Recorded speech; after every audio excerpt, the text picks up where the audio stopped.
and they park that's been in the exact same spot every year. And I went back to look for it, and We saw Belgian kingfish. just like the fucking best place. On Memorial All right. Day, I took my friend still in captivity.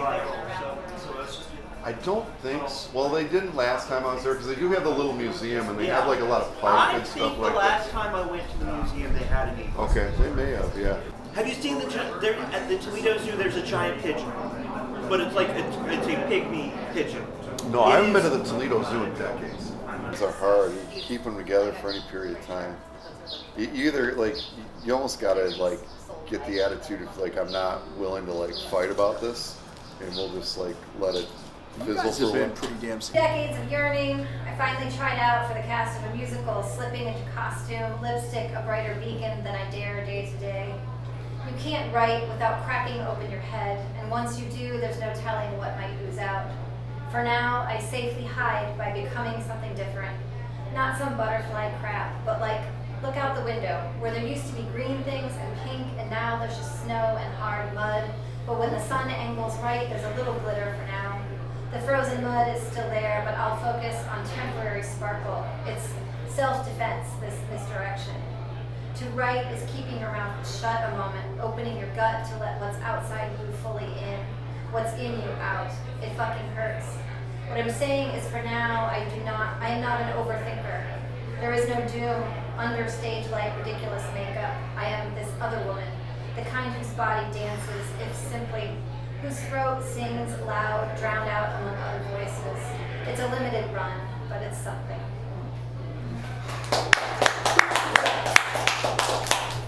Dying. Nobody is doing anything to save it.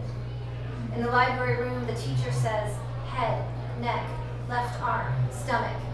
The class repeats her syllables, head, neck, left arm, stomach. Yesterday, our small town newspaper ran DC's mass deportations, quoting the Bible, welcome the stranger, declared equal dignity of every human being. The president's ears don't function, just his mouth. When they dismember federal systems for the sake of spectating chaos, the way toddlers smash Lego towers giddy with the stupid havoc their hands create. Flyers from the KKK reading, let me just end with one that's not a bummer. Okay, this one's dumb. We'll end with dumb. Because I'm back, this is my hometown. I grew up here, I pretend I still live here, but this is middle school mall. It could be any town. I had all these death poems written down last night. I read most of them, and I do have a new one, which I read last night, but I want to read it today too. But I'm just going to kind of pick through some things. This is a poem about writing poems, and it's called Sometimes the Poem.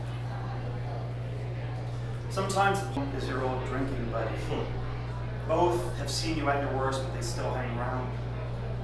And sometimes the poem is a swallowed fishhook, a silver treble, triple barb to stay put, to sink in deep. That's a bummer, that's a bummer, that's a bummer. Mine are all sad. Okay. I mean, it would Call be your very, therapist now. it would be very funny if Adrian had the happiest poems tonight. It would be. All right, so I grew up in the country, kind of like farm, land adjacent. We worked on the farm, but we didn't have a farm. So I'll read two things. One is called Buzzards. Summer days when I woke up to heat and scent of manure, clouds so thin they weren't clouds, just helpless attempts to block the sun. I saw eagles playing the air like music so high above the fields. And standing as I watched them soar, the farmer who I helped pay the cattle simply said, buzzards. It didn't matter. I was 8, and they were huge and lovely and smooth in the sky, and I thought of being up there with them as each bale tumbled from the back of the hay wagon. Until we came upon a lamb that had fallen into a drainage gully some days before, surrounded by cloaked figures of death fighting for pieces. Only frightened off for a moment when the farmer shouted, "Kia git," to see if it was a calf. Then they bounded back with ragged wings spread, and suddenly I felt the heat all around me and stopped looking up. Or that's not a happy result. Buzzards. Goes all the way to China. And that's, I don't know if you've ever seen the movie Vibes. At the very end, oh, well, it's got Jeff Goldblum and Julian Sands and Peter Falk. And, delightful. Go see Vibes. It's on Tubi or something free. Okay, so at the end of it, there's this Three song. Adonis's. At the end is this song, and Cyndi Lauper sings it, and Cyndi Lauper's in it, an actor in it. And so there's a hole in my heart that goes all the way to China. It's one of the songs in Vibes. Some people call it a hall pass. For me, Julian Sands. Do you know who Julian Sands is? Kelly Okay, he's Fields. an actor, a gothic, or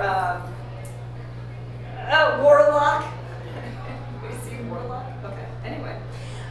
For me, Working Julian man's Alan Sands. Rickman. For my love, perhaps the college professor whose wild red hair turned his head from physics to creative writing. We're pretty safe. Neither would have us anyway. That is our safety. Actor Julian Sands, star of several Oscar-nominated films, including A Room with a View, has been missing for 5 days in Southern California mountains where he was hiking.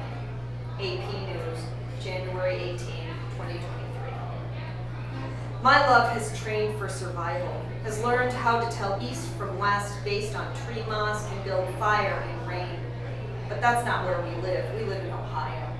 He and I keep ourselves discoverable. There exists, even within beige walls, the allowance for impossibility. Before we married, my love lived to sleep under the stars. Only a match in his pocket, was always ready to build campfires and scale mountains. And I hopped jobs, lived in California, rode the trains, and tried on every hat, fearless, both in our ways. The San Bernardino County Sheriff's Office has confirmed the death of Julian Sands after human remains were found on Southern California's Mount Baldy. NPR, June 27, 2023. So note the time span. January 18 is when he went missing. He was not discoverable until June 27. Our kids now in college, we push to pay bills, come clean, learn to enjoy sitting still rather than striking out into new ground. The past few years roll in like squalls meeting mountains, death rolling in so many waves we cannot touch ground. In the bathroom mirror, a woman I'm not sure I've met looks me in the eye. When I trace my old scars, those artifacts of adventure, I find fresh cracks. My husband worries about balding, how his mother is aging. Our love learned not to adventure alone. Reading the news, I feel both lost and found. In a 2020 interview with The Guardian, he was asked when he was happiest. His answer, close to a mountain summit on a glorious cold morning. NPR, June 27, 2023. My favorite people live in Toledo and make art down here. So I'm going to read Tender Years, a brief memoir with Eddie and the Cruisers. Anybody know that movie? Yes. Okay, wait. Dark hair. Yeah. Like Tom Berenger's in it. No, who's the main guy? But Kind of a movie So- about death. yeah, it's a movie about death. My good friend Dustin Pearson, who's here, has a book called Season in Hell with Rimbaud. And the first time I'd ever heard of Arthur Rimbaud was through this movie. It's kind of fun. A season by its weather swaps our footwear and our garments as we travel snow-swept roads without volition. This is what it means to tremolo and slide. Nobody lives up to their memoirs. No story can remain accurate once it's set down. Call it the always, evanescent present. Call it time past before it's arrived. Call it self-mythology, the putrefying mask of the persona. tail lights tailing off in epistrophe. Call this carnelian collodion of nightfall. Young John, dumb bag of bones, riding that stretch of Ike's interstate between Allen Park and Marshall in his parents' escort wagon. Call it an exculpatory metaphor for how the self is interpolated a priori by an ideological interstate apparatus. Call it a parody of Althusser, call it a staid middle-class epistle. He lies on the back seat, the chairs collapsed, and watches Eddie and the Cruisers on a 12-inch TV VCR combo plugged into the cigarette lighter, while herds of deer peek out of weeds in roadside culverts. Call it distantiation of the self from self, palinode of an early maunder, pale as moonlight, skinny as a wicked John, bag of bones. And why was that film made? And why was he watching it on his way past shelter belts and maize fields, turned the blue of dusk, late autumn, single stoplight towns with gas stations and land-bound kettle lakes and porn shops advertising live peep shows and party stores advertising live night crawlers. Call it the vomitous underbelly of the rural idol, or something pithier than that if you can think of it.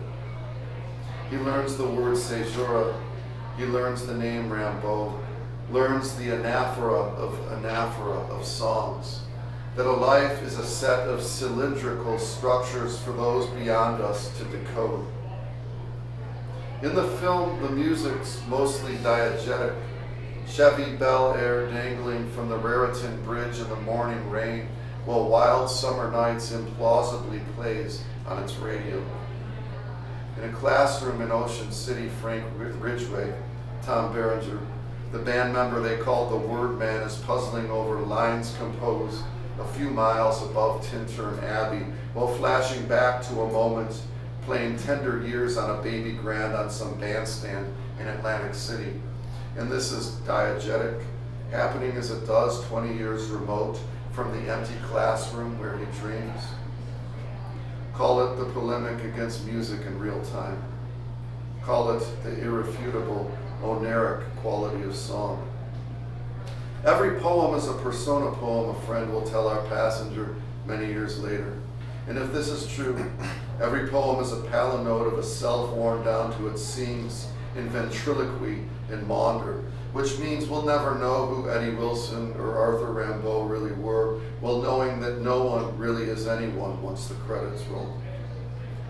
John Cafferty's soundtrack was criticized for its anachrony. The band was from the early 60s, but Cafferty sounded like 80s Springsteen. Do people change, or don't they? That's what Wordsworth's getting at, Ridgway says. For the longest time, he heard it as words worth getting at, not an author name, but a question of emphasis. Anaphora, epistrophe, refrain. When Eddie Wilson comes back, a reflection watching his younger self in a cathode ray tube TV in the display front of an appliance store. His ensuing visitations to former band members offer an answer our passenger holds on to hopelessly. Call it stumbling the parapets, or before, the putative before. A man watches himself watching his former self, a Bel Air from a bridge rail. Every poem is a persona poem, just as every resurrection, every film, every happy accident involves some improbable possibility. A recovered reel-to-reel, a missing stone, a living ghost. Holy shit. Holy shit. Oh man. Let's just jump right into it. So I'm going to do a few from last night, and then I'm going to try out some new ones. I just want to see how they land, and this has been cool. This is the third night of being up in this area, and John showed me a really good time. As I've said, every time it's been really cool to be around my friends to celebrate this release. It's been a little while coming. The book's been out for about 8 months, but my dad was sick in the fall. I couldn't really put together any kind of tour for that. But it's amazing to be able to come to a place and have so many friends show up for you and to do these little celebrations. And it's cool, you know, each time that we did it, we accrued a few new people, and I got to meet some new people. And so this has been really special, you know. And one of the best parts is getting to know these poems out loud. Adrian and I had a really nice conversation about how much performing has become, has informed the poems that I write now. I think about how they're going to be out loud much more maybe than I used to.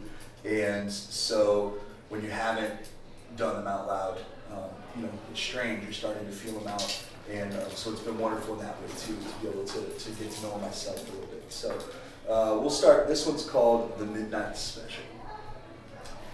I can hear that old insomniac story once again. Clouds weeping against windows. Someone singing, shine your light through the thin lid of a pauper's casket. These pillows just about never stay cold on either side. I dream of melatonin, a CPAP machine, of how every birth now and always is already the prelude to a funeral. I remember my mother saying, don't touch the hot stove, baby. I remember knowing not to trust men whose vehicles had too little rust. No faith in the soil of my home country. I could walk 40 miles in a circle, saying prayers that mean nothing in Hebrew or Arabic or French, sign my name in footsteps across the salt earth. Could no doubt drown down there in the belly of it all if I don't come up for air. I've been thinking of that scene in Animal Farm where the pigs pilfer the apples, where the meat-soft piggies steal up all the milk, so now everybody's rations have to get smaller. Everybody with 1 or 2 or 0 arms or 1 or 3 legs has to get up and work a little harder, that's all. The train's headlight of salvation grows dimmer, no breath left in her antique whistle. The great swallow hole took one of the good hearts again. I knew the kid. He drank up the pale ale ocean, burned out every organ, no kindness could save him. He used to write the strangest essays in class, never cared about the assignment. Maybe that's what makes somebody a good heart, the not giving a damn about the assignments. Now he's down there. You can see where I'm pointing, underneath in the dirt prison where we all end up serving time. And I wish I could ask him if I am right. If it's my mother I hear singing, shine your ever-loving light. If that frail voice from below the frost line really belongs to the one who brushed my baby curls and told me I had wings. One about dusting off a 72-ounce steak in Texas, or the time he stopped a bar fight by slamming 2 drunks together like clapping erasers and saying, now you boys are clean.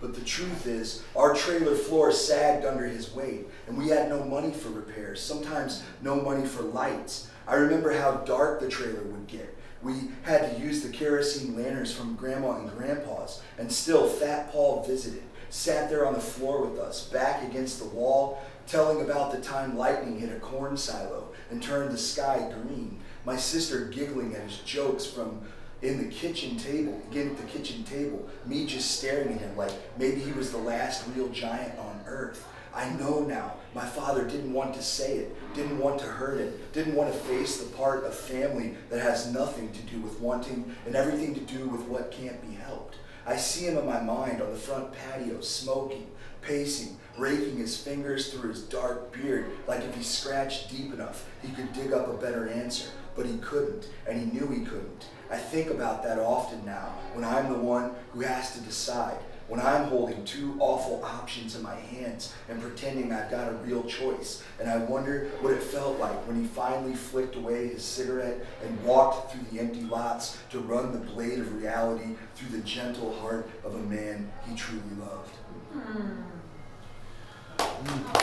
Moved punctuation and lineation for the purpose of keeping it real immediate, because these were all written to be read out loud. And so one thing that happened when I was touring around with Drinking Guinness with the Dead, happily I was able to do a lot of events, which was cool, but it led to kind of a mental checkout. I'd done all the poems enough times that I could do them kind of frontwards and backwards in my sleep. And I knew when people were going to react a certain way. And that's not very interesting to get in front of people and do that. There's 0 risk level.